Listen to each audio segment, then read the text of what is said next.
¿Quién de aquí está pensando en este momento respirar? Está pensando en respirar en este momento. O sea, ¿quién está pensando activamente? Tengo que respirar porque si no me voy a morir. Yo creo que nadie, ¿no? Porque el cerebro, ya te lo he dicho otras veces, el cerebro hace conexiones, hace redes neuronales y hace cosas en automático. Eso quiere decir que ya no tienes que pensar mucho en algo porque tu cerebro ya lo hace en automático. Y respirar es una de esas cosas. No sé si tú alguna vez has visto las películas donde... ¿Cómo se llama el de la Chabelo? Donde Chabelo era niño. ¿Sí? ¿No? ¿Alguien las ha visto? Ya, yo creo que sí, varios, ¿no? Bueno, Chabelo se vestía de niño y en las películas salía como un niño. Y cuando no le prestaban atención, decía, no me vas a comprar lo que yo quiero. Y dejaba de respirar. Y se ponía morado y se empezaba, no, ya, pues te vamos a dar lo que tú quieres. Bueno, eso es lo que pasaría si tú y yo dejamos de respirar. Y te digo esto porque yo veo a la oración lo mismo que es el oxígeno para el ser humano. En la cuestión espiritual, la oración es ese aire que tú y yo necesitamos para seguir cerca de Dios. Como respirar es algo que hacemos sin pensar, ¿verdad? La oración para el alma es el aire que el cuerpo necesita. El alma necesita oración porque el alma, ¿verdad? Cuando oras, conecta con su creador, conecta con el que lo hizo. Entonces, sin oración, el alma empieza a agotarse lentamente, a ahogarse. Empezamos a perder la paz, perdemos la claridad y hasta perdemos la fuerza para aprender a perdonar y amar. Cuando no hay oración, es muy visible. Cualquiera se puede dar cuenta porque comienzas a ver cómo las personas actúan. Cuando alguien es alegre regularmente, cuando dejan de lado la oración, comienzan a volverse amargados, comienzan a volverse personas déspotas. Porque la oración en la vida del cristiano es esencial, porque sin ella, mientras tú no ores, nuestra espiritualidad se va muriendo. Y mientras más muere nuestra espiritualidad, nuestra carne más sale a la luz. Es por eso, ¿verdad?, que cuando tú y yo no oramos es muy notorio. Tú y yo, ¿verdad?, deberíamos de pensar en esto, no como, es una predicación más, sino más bien como es una predicación esencial para la vida del ser humano.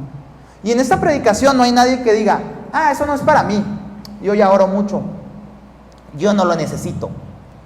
Porque incluso el que ora mucho, al hablar de este tema, dice, necesito orar más. Y si tú eres de los que dice, yo no la necesito porque ya oro mucho, es porque estás orando poco. Porque tu corazón está desconectado de lo que en realidad Dios quiere para tu vida. Es tan importante la oración que Jesús, antes de enseñarle a sus discípulos a predicar, a sanar o a evangelizar, les enseñó a orar. Porque Él sabía que la oración no era solamente un recurso de emergencia. Cuando necesites, ahí está la oración. No, sino más bien que era el oxígeno diario en la vida del creyente. Y la semana pasada vimos la palabra lema, ¿te acuerdas? Hablamos de la escritura y lema era leer, estudiar, memorizar y aplicar. Eso era lema. Hoy vamos a ver la palabra ora. Ora es oye a Dios, escucha su voz. R es recuerda y relaciónate con Él. Ten presente que Él ha hecho y lo que Él ha hecho y lo que Él te ha dicho. Y la A, adora. Rinde tu corazón en gratitud y alabanza. Ora es oye a Dios, recuerda y relaciónate y adora. Vamos a empezar con el punto número 1, que es oye a Dios. Juan 10:27 dice, mis ovejas oyen mi voz, yo las conozco y ellas me siguen. Es muy interesante que hace unas semanas vi un video en redes sociales donde un pastor les hablaba a sus ovejas literalmente y las ovejas se detenían a escuchar la voz de su pastor. Y cuando otra persona hablaba, las ovejas seguían en su camino. Pero cuando el pastor hablaba, las ovejas se detenían a escuchar la voz de su pastor. Es muy importante que tú y yo aprendamos a escuchar la voz de Dios, a oír a Dios. Porque a veces tú y yo pensamos que la oración es un monólogo. Pero no es un monólogo, la oración es un diálogo. No sé si alguien vio ese programa que se llamaba Otro Rollo. Hoy vengo con muchos programas de antaño, ¿verdad? Bueno, Otro Rollo fue un programa muy famoso. Y una de las cosas que lo hizo muy famoso es que en una parte del show, Adal Ramones, que creo que ahorita ya es cristiano, se levantaba y decían, ¿quieren monólogo? Y la gente respondía, sí. ¿Quieren monólogo? Y luego él comenzaba a hablar, a contar historias, algunas, ¿verdad?, muy groseras, algunas graciosas, pero solamente él hablaba porque era un monólogo. Pero la oración es un diálogo. Es por eso que en un diálogo debe de haber elementos para llevar a cabo una buena comunicación. Esto te lo enseñaron en español, en el kinder o en la primaria, bueno, en la primaria. Hay un emisor. El emisor es el que regularmente da el mensaje, el que comienza a hablar. En el mensaje, bueno, hay un mensaje que tiene un código y tiene un canal. Regularmente el canal es la voz, el teléfono, depende de lo que tú utilices. Y el código, ¿verdad?, es el lenguaje, el español, el inglés, etc. Después hay un receptor, que es el que recibe el mensaje. Eso es una buena comunicación. Y luego, para mantener una buena comunicación, todo eso vuelve al revés, una y otra vez. Y tú dices, Ray, ¿para qué me estás enseñando esto? Porque lo que quiero enseñarte, ¿verdad?, es que orar es tener un diálogo, una comunicación efectiva con Dios. Eso quiere decir que nosotros hablamos con Él, le damos un mensaje y Él nos responde, o a veces Él habla primero con nosotros, escuchamos su mensaje y nosotros le respondemos, porque eso es lo que hace un diálogo. El problema por el cual muchas personas no oran es porque en vez de un diálogo hacen un monólogo y se agarran, ¿verdad?, y sacan el rap, 160 palabras por minuto. Señor, no sé si alguien ha visto cuando alguien reza el rosario. Bueno, yo he ido a novenarios de esas cosas y rezan el rosario. Ya no voy, pero antes iba. Y yo veía cómo las señoras hablaban y bolita tras bolita. Y yo decía, wow, dicen más palabras que Eminem. Y eso que Eminem es uno de los que más palabras dice en una oración. Yo decía, aunque estaba pequeño, yo decía, ¿qué sentido tiene eso, no? Hablar y hablar. Aunque digas algo bueno, creo que cuando repites y repites, sin mucho criterio, sin mucho análisis, bueno, eso no tiene sentido. Yo me he sentado con gente que habla, y ya llega un punto donde me pierdo.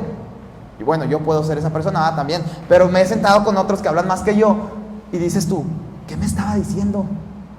¿De qué me estaba hablando? Se perdió completamente porque ya no entiendo lo que me está diciendo. Bueno, yo creo que en la oración nos puede pasar algo así. Es por eso que antes de hablar, iglesia, debemos también aprender a escuchar. Escuchar implica silencio, quietud, atención a su palabra, a su mensaje. No sé si tú recuerdas aquel momento en el que Elías estaba en esa cueva y estaba deprimido. Y la palabra nos dice que vino un estruendo recio, pero ahí no estaba Dios. Y dice que vino un fuego y ahí no estaba Dios. Pero después dice que vino un silbido, un silencio, algo apacible. Y dice, y ahí sí estaba Dios. Porque esto es algo muy importante. A veces nuestro ruido, a través de nuestras palabras, no dejan que Dios hable. A veces el ruido del mundo, el ruido de los problemas, el ruido de las aflicciones, no dejan que Dios hable. Porque los problemas, los momentos difíciles, hacen mucho ruido.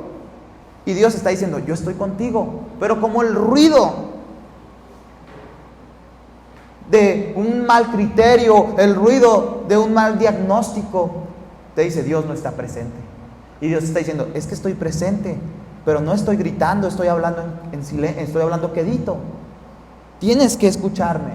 Pero el ruido hace eso. Es por eso que es importante escuchar a Dios. Estamos en la serie, ¿verdad? Un cristianismo minimalista. Bueno, pues en esto la aplicación sería: menos ruido es más escucha. Menos es más. Menos ruido es más escucha. Antes de pedir, detente y pregunta: Señor, ¿qué quieres decirme hoy? ¿Qué quieres hablarme? Porque la oración no es solo hablar, es también escuchar. Dios no quiere solamente tus palabras, Él quiere tu atención. Él quiere que le dedicas tiempo. Mucha gente dice, no, yo oro mientras voy en el carro, yo oro mientras lavo los trastes. Yo oro mientras veo Netflix. Bueno, qué padre que todo el día estés orando, pero Dios no quiere solamente tus palabras, porque yo no podría concentrarme viendo Netflix mientras lavo trastes. Algunos a lo mejor sí más que yo, pero Dios también quiere que apartes un tiempo de tu día, media hora, 1 hora, 15 minutos, 10, y que apartes todo para que solamente estés pensando en Él. Cierres tus ojos y hables con Él, porque eso es escuchar a Dios. El Salmo 46:10 dice: estén quietos y conozcan que yo soy Dios. El conocer es un acto de aprender a escuchar, de sentarte con alguien y decirle: ¿quién eres? ¿Qué haces? ¿Qué te gusta hacer? ¿Qué no te gusta hacer? Eso es escuchar, eso es conocer a alguien. Tú y yo a veces no conocemos a Dios, porque la manera en la que hablamos con Él es solamente yo hablo y tú me escuchas. Es solamente yo soy el personaje principal y tú eres el secundario. La vida se trata de mí, no se trata de ti. Siempre, iglesia, ya sea antes o después de orar, es importante guardar un momento en silencio para que Dios también hable. Yo a veces no tengo mucho que decir y me siento, me arrodillo y vienen cosas a mi mente, no cosas espirituales, no. Recuerdo cosas de mi día, cuando ofendí a alguien. Recuerdo cosas sencillas, pero que veo la mano de Dios. Y yo siento que es Dios hablándome a mí. Sin yo hablar, solamente es sentar y decir: Dios, ¿qué quieres de mi vida? Cuando te sientas cansado, triste, solo, desesperado, haz esto. Déjame te cuento una ilustración rápido. No sé si alguien ha aprendido la radio y que alguien le haya movido a la bolita de lo que son las sintonías. Y de repente se oye, ¡wow! Acá bien feo, ¿no? Te asustas todo y dices: ¿qué está pasando? Y dices: le movieron. Y luego ya lo sintonizas en la estación correcta y todo funciona con normalidad. Bueno, nuestro corazón es así. Si no ajustamos nuestra atención a Dios, todo lo que escuchemos solamente serán interferencias. Si no nos alineamos a lo que Dios quiere para nosotros, solamente vamos a escuchar interferencias. Un día, un niño estaba orando en voz alta, así gritando antes de dormir. Y él decía lo siguiente: Señor, por favor, mándame una bicicleta nueva, una pelota de fútbol y que mañana no hay escuela. A lo que su mamá lo escuchó y le dijo: hijo, tú no necesitas gritar para que Dios te escuche, Él no está sordo. Y él dice: sí, yo sé, pero mi abuelita sí. Y está en el cuarto de lado, dijo. Y en caso de que Dios no me escuche, si me escucha mi abuelita, dijo, voy a tener lo que quiero. A veces tú y yo somos como ese niño, ¿verdad? Señor, quiero, pero pocas veces decimos, ¿qué quieres? Y nos enfocamos en el quiero, pero no el que quieres. Orar no es solamente hablar para que Dios te escuche, también es quedarte quieto para escuchar lo que Él quiere decirte. Eso es oración. Muchas veces hablamos en la oración, pero no dejamos que Dios responda. Acuérdate, una oración tiene un emisor, un mensaje y un receptor. Y tiene que ser así para que la oración funcione. Un diálogo, una conversación tiene que ser así. Si no, no funciona. ¿Sí? Entonces, número 1, escucha a Dios. Número 2, recuerda y relaciónate. Me gustó mucho el significado de la palabra recuerda. Recordar, según mi perspectiva, es volver a vivir lo que pasó en tu día, en lo que hiciste, en tu pasado. Pero me fui al latín a buscar el significado de la palabra, y recordar es re, que significa de nuevo hacia atrás, y cor o cordis, que significa corazón. O sea, literalmente, recordar significa volver a pasar por el corazón. Pueden ser cosas buenas, pero también pueden ser cosas malas. Tienes que aprender a recordar cuánto Dios nos ha perdonado. Tienes que aprender a recordar que ese perdón no fue barato, que le costó la sangre de Cristo. Y tienes que aprender a recordar que si hemos recibido perdón, estamos llamados a darlo. Porque queremos perdón, pero no queremos a veces perdonar, ¿verdad? Entonces, el problema es que cuando olvidamos lo mucho que hemos sido perdonados, empezamos a guardar rencores, empezamos a ver las ofensas de los demás como más grandes que las nuestras. Ay, es que él sí, mira, yo ofendo, pero él. no se mide. Jesús contó una parábola donde dice que un rey le perdonó a un hombre una deuda grande que tenía. Y dice que a ese hombre también le debían, pero poquito. Y dice que ese hombre le dijo al hombre que le debía poquito: o me pagas o te mato. Lo que nos quiere decir esta ilustración, que está en la Biblia, ¿verdad? Mateo 18, del 23 al 35, nos quiere mostrar que la raíz de no perdonar la raíz de no perdonar no es más que falta de memoria espiritual. Porque este hombre fue perdonado por una deuda grande, y cuando a él le debían algo pequeño, él dijo: pues el que me perdonó menso, pero yo no perdono. Yo no perdono. Entonces, cuando tú recuerdas lo que hiciste en tu día, lo que hiciste en su semana, pueden venir cosas muy buenas. ¡Ay, qué buena persona soy! Pero también pueden venir otras a las que le tienes que decir: Señor, perdóname.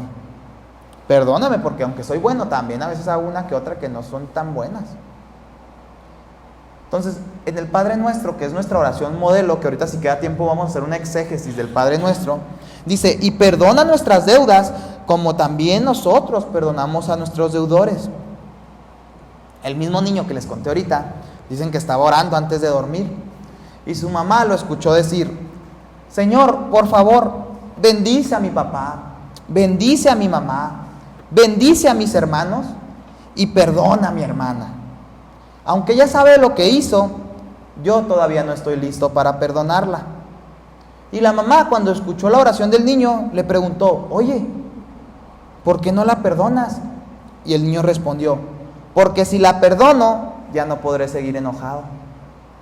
Y estoy disfrutando un poquito el estar molesto. O sea, ese niño no la quería perdonar porque a veces nos gusta, ¿verdad? Como a ese niño, nos gusta estar molestos. Nos gusta hacernos los indignados, los orgullosos, y decir: que siga buscando mi perdón, porque lo que me hizo me dañó. En las relaciones eso es muy común. Oye, perdóname. Sí, te perdono. Pero no lo hacemos sinceramente. En las amistades, ¿no? Oye, la otra vez hice esto y creo que la regué, ¿me perdonas?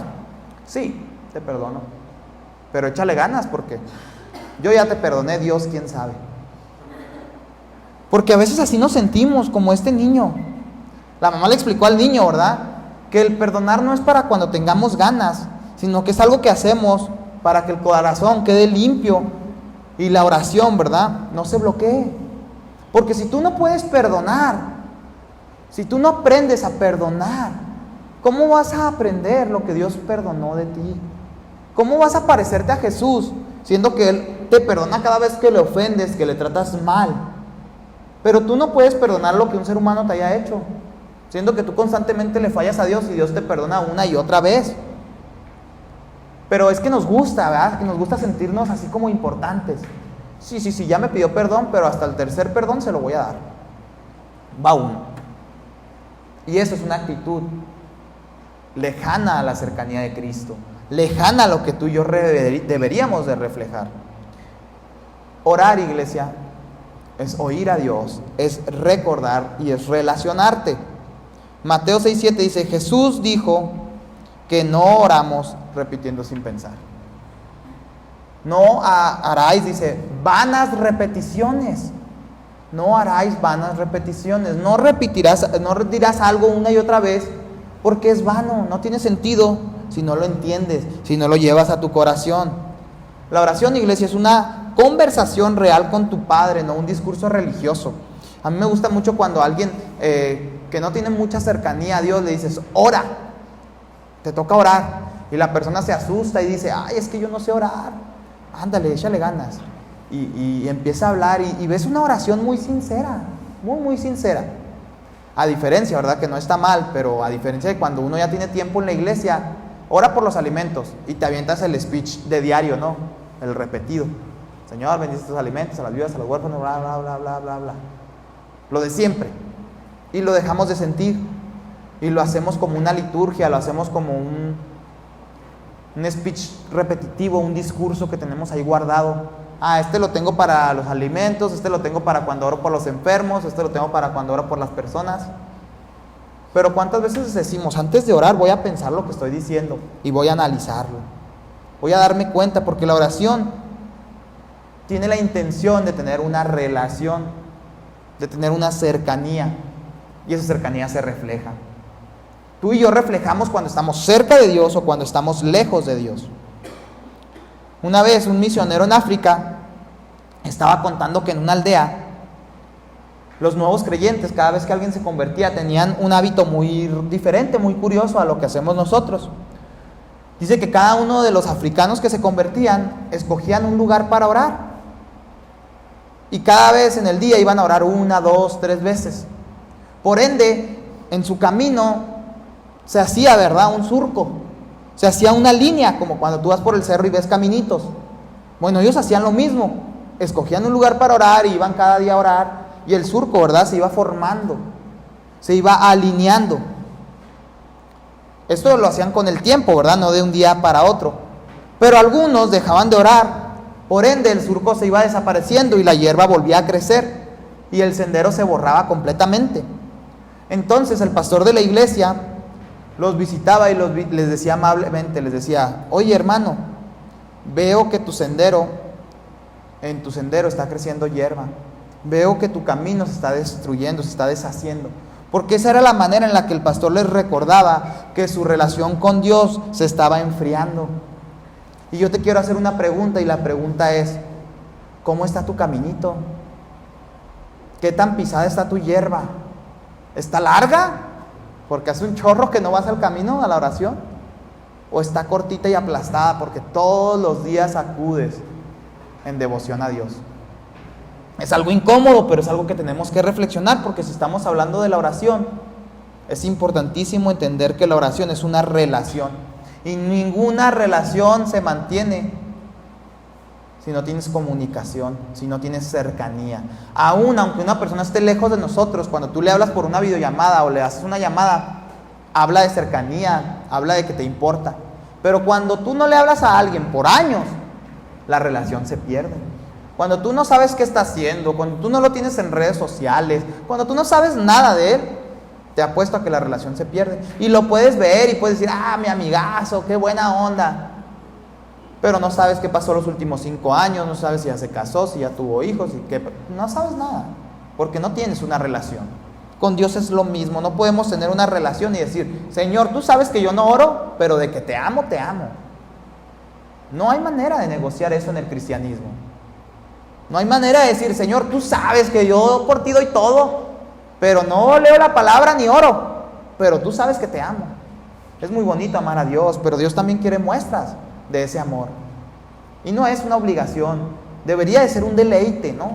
Como Jesús lo hacía en esta tierra. Yo veo a Jesús y digo: qué increíble, porque Jesús no oraba por necesidad, Él oraba por cercanía, Él oraba porque se deleitaba hablar con su Padre, se deleitaba, disfrutaba. Y es algo que a veces nosotros decimos: y tengo que orar, como si fuera un castigo, en vez de verlo como si fuera un privilegio, como si fuera un regalo de parte de Dios.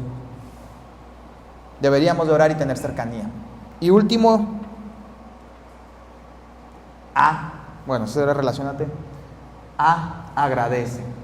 Agradece. Primera de Tesalonicenses 5, el 17 al 18 dice: oren en todo momento, den gracias a Dios en cualquier circunstancia. Fíjate que en un mundo, iglesia, que siempre quiere más y que nunca está satisfecho, el único antídoto para esa actitud es el agradecimiento. Es el único antídoto para una actitud de un mundo que siempre quiere más y que nunca está satisfecho. Yo veo que si la oración es el oxígeno, el aire que se aspira para el alma, la gratitud es la respiración. Porque cuando entra aire a tu cuerpo, a tus pulmones, aspiras. Bueno, pues la gratitud es respirar. La gratitud es demostrar lo que hay dentro de ti. Cuando agradecemos, iglesia, reconocemos que todo lo que tenemos viene de Él. Un corazón agradecido siempre va a ser un corazón que vive más ligero y vive en paz. Otra vez, aplicándolo al minimalismo, podríamos decir que orar, que agradecer en la oración es menos quejas y más gratitud. Menos quejas y más gratitud, menos es más. Entonces, haz el hábito de terminar tus oraciones, de en parte de tu oración, agradecer. Por lo que aún no ves incluso, por lo que va a suceder en el futuro, pero agradece. El agradecimiento es una actitud que el mexicano no tiene. El mexicano está acostumbrado y siempre quiere que le den. Por eso, ¿verdad? Que ahorita que el gobierno da muchas becas, que para el que no trabaja, que para este, que para el otro, para el otro. Ellos están felices porque estamos acostumbrados a que nos den. Pero no estamos acostumbrados a dar ni a agradecer. A veces yo trabajé unas semanas en bienestar y yo veía gente que iba y preguntaba por cosas y salía como orgulloso, así como con el cuello levantado, así como me lo merezco. Porque ese es el speech que utilizan, ¿verdad? Que las becas, que todo lo que dan, no es, ¿verdad? No es porque el pueblo necesite dártelo, sino es porque tú te lo mereces. Ese es tu privilegio. Y por ende la gente hace que se sienta orgullosa y que no diga gracias. Al revés, se enojan. ¿Por qué no me lo da rápido? Si es mi derecho, es mi beneficio. Porque el mexicano es así, no agradece. Un día el mismo misionero le enseñó a los africanos, a los hijos de los africanos, a los niños, que muchos eran huérfanos, ¿verdad?, a agradecer. Les dijo, es muy importante agradecer. Él se sorprendió porque un día vio a un niño orando que decía lo siguiente: Señor, gracias porque hoy comí. Y si mañana no como, gracias también, porque sé que no me has olvidado. A veces, ¿verdad?, las personas que tienen menos que nosotros nos enseñan más. A veces las personas agradecidas tienen tantas lecciones que darnos. Y me gusta, porque al final de cuentas el agradecimiento no es del que más tiene o del que menos tiene. El agradecimiento es una actitud que decides tener o no tener sin importar cuánto haya en tu bolsillo. Yo he ido a casas humildes, pero de gente agradecida, que cuando vas, lo poco que tienen te lo dan, y gracias porque viniste a nuestra casa, y dices tú, wow. Pero he ido a casas de gente que tiene mucho y no agradece. Te ve ahí y dice, ¿a qué horas te vas a ir? Pero es bien bonito cuando la gente agradece, cuando haces acciones y la gente agradece. El día de ayer que pudimos ir al asilo, yo veía a las personas mayores, a los adultos mayores, agradecidas por lo que hicimos. Nos decían, se van porque quieren. Ya cuando nos íbamos le dijimos, ya nos vamos. Y dijo la señora, se van porque quieren. Eso quiere decir que estaban agradecidos, estaban contentos que tú y yo estuviéramos ahí. Imagínate, no les prestan atención, o sea, la persona que se encarga del asilo hace lo que puede, pero pues son 15 ancianos. Para 2 personas, pues no le puedes prestar la atención a todos como ellos quisieran. Pero cuando va gente, el hecho de que los escuches, de que te cuenten sus historias, ellos en realidad lo agradecen mucho. Muchos de ellos han sufrido bastante. Lo que yo le decía ayer a las personas, con una de las que estaba hablando, le decía, lo que pasó ya pasó. Ahorita está en este lugar, tiene que aprender cuál es el propósito que Dios tiene para usted. Porque yo les hablé de que seguían teniendo valor delante de Dios. Y le dije, tiene que aprender cuál es su propósito y tiene que aprender a vivir agradecido. Porque cuando no vives agradecido se nota también en tu personalidad. Se nota en tu forma de actuar, en tu forma de ser. La gratitud del niño que te acabo de compartir no dependía de lo que tenía, sino dependía de quién estaba con él, del Dios al cual él servía. Cuando tú y yo, iglesia, comencemos a ver las cosas que nos suceden, no con un para qué. Bueno, al revés, cuando todo lo que veamos, lo veamos con un para qué y no con un por qué, siempre vamos a agradecer. Cuando tú y yo no digamos, Señor, ¿por qué me pasó esto? Sino, Señor, ¿para qué me pasó esto? ¿Qué quieres que entienda? ¿Qué quieres que aprenda? El para qué, iglesia, le va a dar propósito, le va a dar sentido, le va a dar un camino a tu vida. El para qué te va a permitir que todo lo que suceda en tu vida no sea malo, sino que sea con un propósito. Es difícil porque a veces nosotros nos provocamos, ¿verdad? Los por qué. Pero aún así, aunque tú te lo hayas provocado, saca el lado bueno a las cosas y di, ¿para qué? Ya la regué, ya me equivoqué, hice lo que no, pero ¿para qué? Para reflexionar y volver al camino. Porque yo veo mucha gente que se aleja de la iglesia y le dices, oye, vuelve. Y él dice, no, es que, ¿por qué me pasó a mí? En vez de decir, ¿para qué me pasó a mí? Me pasó para que cuando yo vuelva, la gente de la iglesia entiendan que no les conviene alejarse, que no les conviene irse lejos, porque yo ya lo viví, entendí el para qué y estoy de vuelta. Pero a veces la gente nos gusta mucho, regarla y decir, ay, ¿para qué? No, trata de vivir con excelencia, pero sin importar lo que te pase, bueno o malo, encuéntrale el para qué y eso te va a dar paz. Aunque sea lo peor que te puedas imaginar, encuéntrale el para qué. El para qué da sentido, da propósito y da camino. Tenemos todavía poquito tiempo y quiero hacer un exégesis del Padre Nuestro. Y lo puse en colores. Porque todo tiene un sentido. Este es el Padre Nuestro tradicional que todos nos lo sabemos de memoria. Y si alguien no se lo sabe, lo invito a que se lo aprenda. La oración del Padre Nuestro empieza diciendo, Padre Nuestro que estás en los cielos. Desde este momento habla de una relación con Dios. Él nos enseña que el tener una relación con Dios no es una fuerza lejana, no es algo que no puedas alcanzar, sino que te invita, ¿verdad?, a orar desde la intimidad, no desde el miedo. Cuando Él dice Padre Nuestro, habla del plural. Eso quiere decir, ¿verdad?, que la espiritualidad tiene que tener un sentido de comunidad, de fe cristiana. Y dice que estás en los cielos. Eso aclara, ¿verdad?, que aunque está lejos aparentemente en los cielos, también Dios es cercano. Al decir Padre Nuestro, estás cercano, pero estás en los cielos. Porque también habla de su trascendencia, de su soberanía, de que Él es el Todopoderoso. Después dice, santificado sea tu nombre.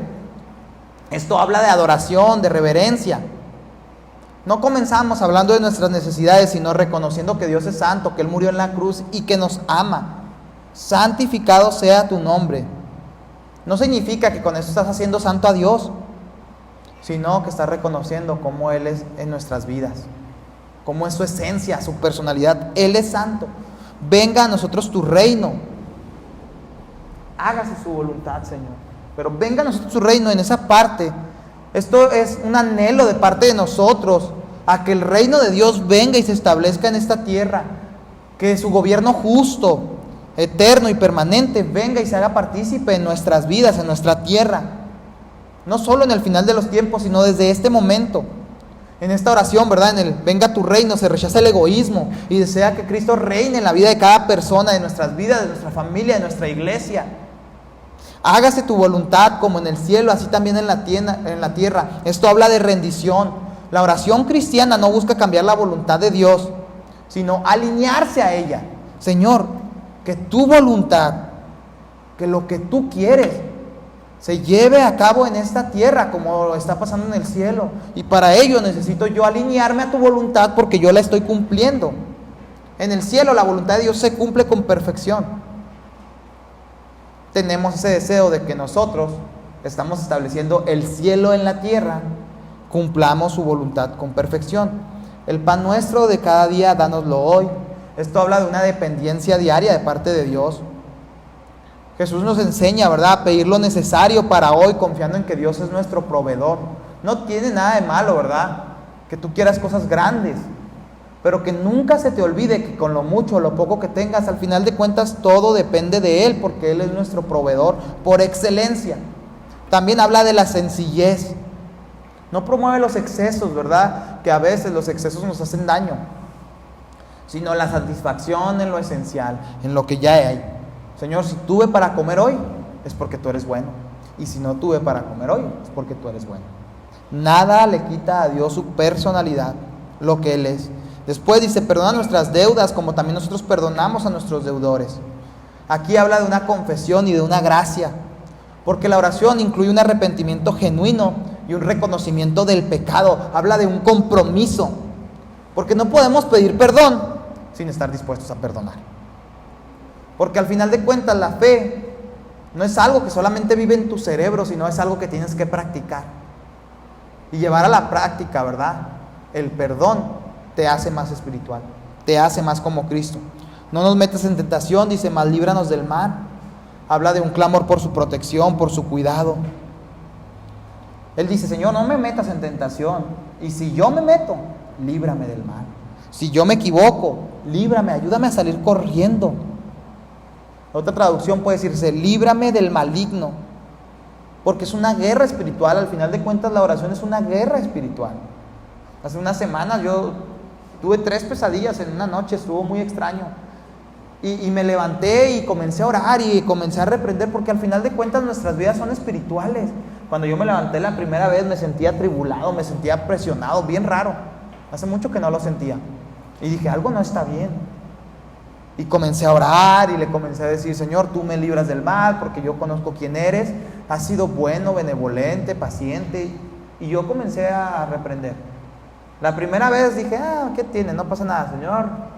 En paz me acostaré y así mismo dormiré, y me quedé dormido, ¿no? La segunda vez dije, está raro.